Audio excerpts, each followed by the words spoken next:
আসসালামু আলাইকুম। আপনারা এরই মধ্যে জানেন যে লন্ডনে জনাব তারেক রহমান এবং জনাব ডক্টর মোহাম্মদ ইউনূস তাদের মধ্যে একটি বৈঠক হয়েছে এবং সেই বৈঠকের বেশ কিছু কথাবার্তাও মিশ্রিত সত্য মিথ্যার সংমিশ্রণে বিভিন্ন খবরও আপনারা জেনেছেন। সত্য মিথ্যা বললাম এই কারণে যে আমি কিছু গণমাধ্যমেও কিছু খবর দেখেছি, যে খবরগুলোর ভেতরেও আসলে সেখানে বাস্তবে যা ঘটেছিল তার অনেক কিছুই কিছু জায়গায় নেই আসল তথ্যটা, আবার কিছু জায়গায় অতিরিক্ত অনেক কিছু যুক্ত করা হয়েছে যে ঘটনাগুলো সেইখানে আদৌ ঘটে নাই।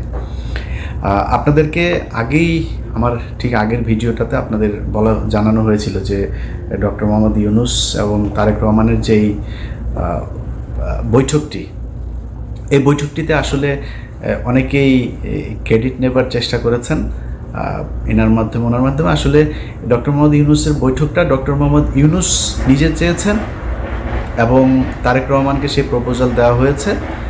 যথাযথ মাধ্যমে প্রপোজাল দেওয়ার পরে তারেক রহমান সেটাতে সম্মতি জানিয়েছেন, যেই কারণে এই বৈঠকটা হয়েছে। এখানে কেউ তারেক রহমান বৈঠক করতে চান নাই, ডক্টর মোহাম্মদ ইউনূস প্রপোজাল দিতে চান নাই, আরেকজন এটা করে দিয়েছেন, এরকম বিশেষ করে দুইজনের নাম না বললেই না, ডক্টর আসিফ নজরুল এবং জনাব মনির হায়দার। তো এনাদের চরিত্র সে আগে থেকেই, আপনাদের একটা বিষয় জানায় রাখি যে এরা হচ্ছে দ্বিমুখী সাপ।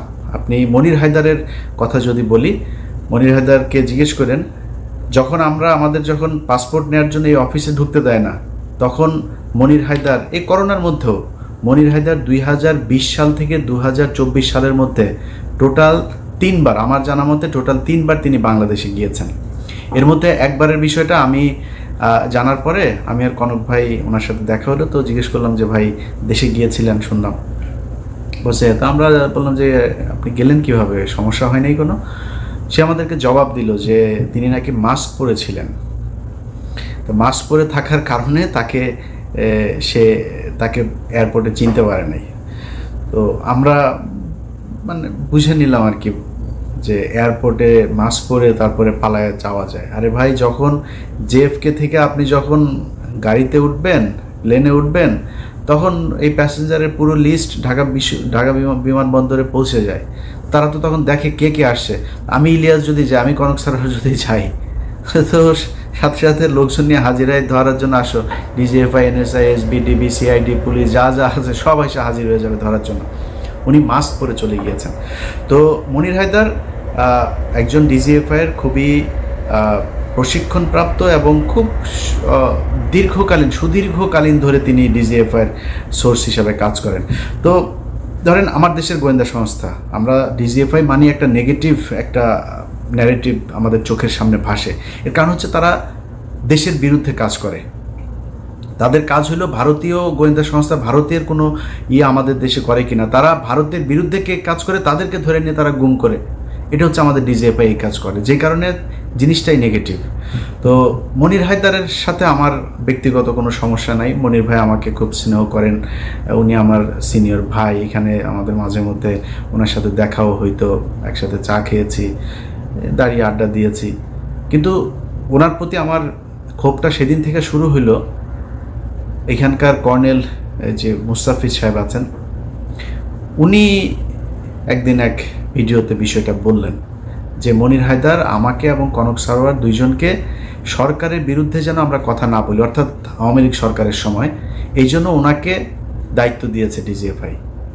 তো উনি এসে আমাদেরকে এই কথাগুলো বলেছিলেন যে খামাকা সরকারের সাথে কি দরকার করার, হ্যাঁ, নানানভাবে একটু এই ধরনের একটু গুছায় এদিক ওদিক করে। তারপরে এই লেফটেন্যান্ট কর্নেল আপনার মুস্তাফিজ ভাইয়ের কাছে পরে শুনলাম যে তাকে তিনি এই দায়িত্বটা দিয়েছিলেন যে আপনি বললে বোধহয় ইলিয়াস এবং কনক শুনবে, তো ওদেরকে একটু যে ওরা যেন সরকারের বিরুদ্ধে এত বেশি কঠোর অবস্থানে না থাকে, আওয়ামী লীগ সরকার আসলে কোনোভাবেই যাবে না। এটা সেই 2022-23 সালের কথা মুস্তাফিজ ভাইকে উনি বলেছিলেন।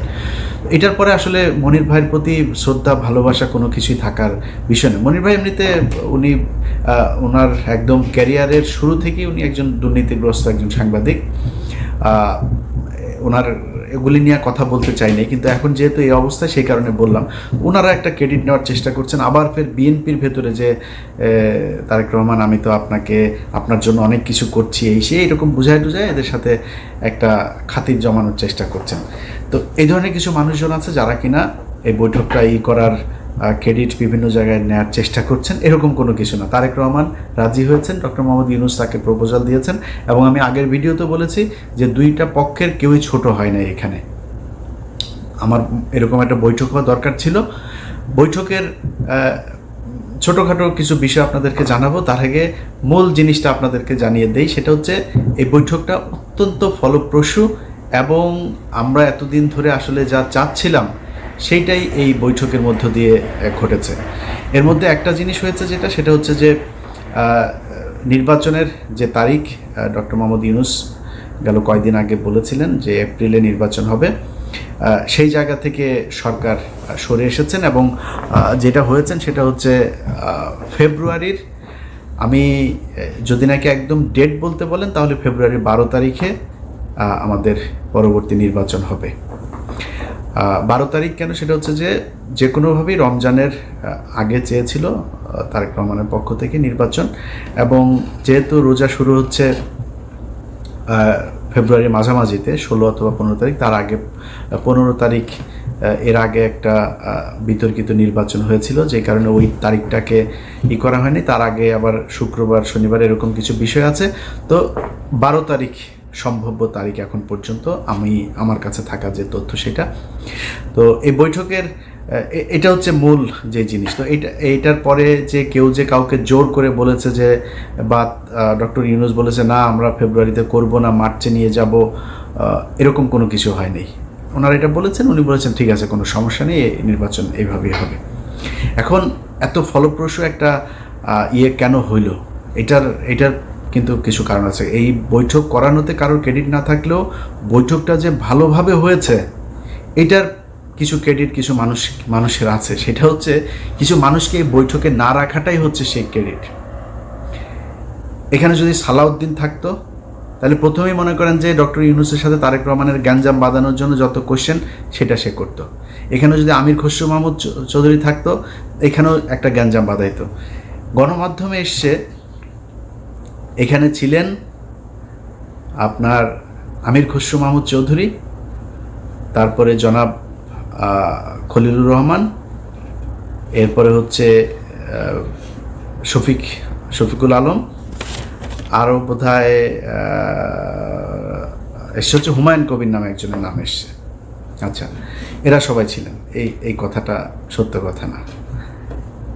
ডক্টর মোহাম্মদ ইউনূস যে হোটেলে উঠেছেন, ডকচেস্টার হোটেল, সেটা হচ্ছে লন্ডনের বিখ্যাত সেই হাইড পার্ক।